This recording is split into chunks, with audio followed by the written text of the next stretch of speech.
Қалампырды діндеуіш сататын кез келген дүкеннен, базарлардан таба аласыз. Жұпар иісі аңқыған қалампырдың емді қасиетін халқымыз ежелден білген. Көп ауруларға ем. Соның бір қатарына тоқтала кетейік.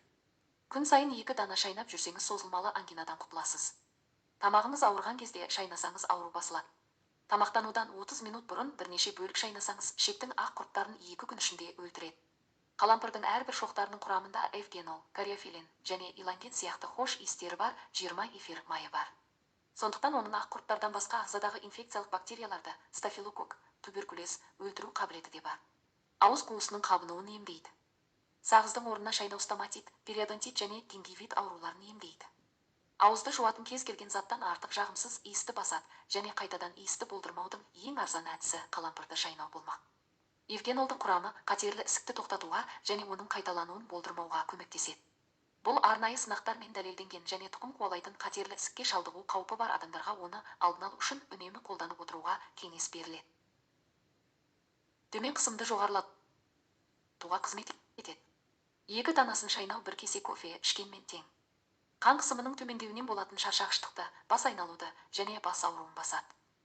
Бұл 2 тал қалампыр энергияны қалпына келтіреді және дененің қорғаныс қабілетін арттырады. Бұл хош иісті дәмдеуіштің құрамындағы дәрумені ұйқысыздықты жойып тыныштандыратын әсері бар. Шайдың хош иісін, дәмін және жылу сапасын арттыру үшін оның 1-2 талын үнемі 1 шайнек сүтті шайға қосып ішіңіз.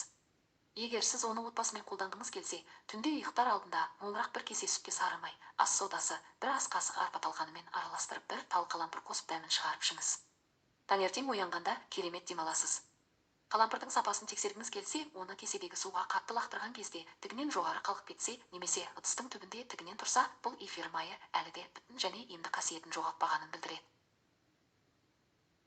Ал көлденең қалқып тұрса, эфир майының буланғанын және терапиялық мәнін жоғалтқанын көрсетеді. Тыйым: егер өсімдікке аллергияңыз болса, қолданбаңыз. Сүт тістері түспеген, немесе тісі енді шығып жатқан кезде қолдануға болмайды. Қан қысымы жоғары адамдарға қолдануға болмайды. Қалампыр қандағы қант деңгейін қалпына келтіреді. Зерттеулер бойынша қалампырды дәмдеуіш ретінде тамаққа уақытылы қолданған адамдардың біртіндеп глюкоза деңгейі қалпына келетіні байқалған. Ғалымдар оның құпиясын қалампыр құрамындағы марганецпен түсіндіреді. Қалампыр антиоксиданттар көзі. Өсімдіктер мен дәмдеуіштер антиоксиданттардың керемет көзі. Оның ішінде қалампыр үздіктерінің біріне жатады. Антиоксиданттар жастықтың негізгі қорғаушылары. Олар тері жасушаларын әлсірететін бос радикалдарды бейтарапсыздандырады. Зерттеулер қалампырдың антиоксиданттық қасиеттері қауіпті ісіктердің алдын алатынын дәлелдеді. Сондықтан аурулардың алдын алу мақсатында қалампырды тамаққа жиі қолдану керек.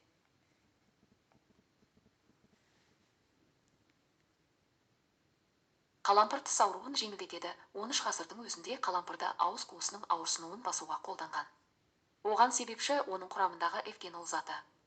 Сондықтан күнделікті тіс тазартуға құрамында эвгенолы бар немесе қалампыр сығындысы бар тіс пастасын қолдануға болады. Сіңіз қатты ауырса, қалампырдан мынадай дәрі жасауға болады. Әйнек ыдысқа жарты шай қасық қалампыр ұнтағын жарты шай қасық кокос майымен араластырыңыз. Осы қоспаны тіс щеткамен ауырған тіске салыңыз. Оны күніне 3 рет жасауға болады. Қалампыр марганецке бай. Қалампыр марганецтің негізгі көзі. Марганец кальциймен бірге сүйектер мен буындар денсаулығына жауап береді. Марганец сүйек тінінің түзілуіне қатысады және сүйектер тығыздығын арттырады. Қалампыр иммунды жүйені көтеруге көмектеседі. Қалампыр бізге жұқпамен күресуге көмектесетін лейкоциттер мөлшерін арттырады.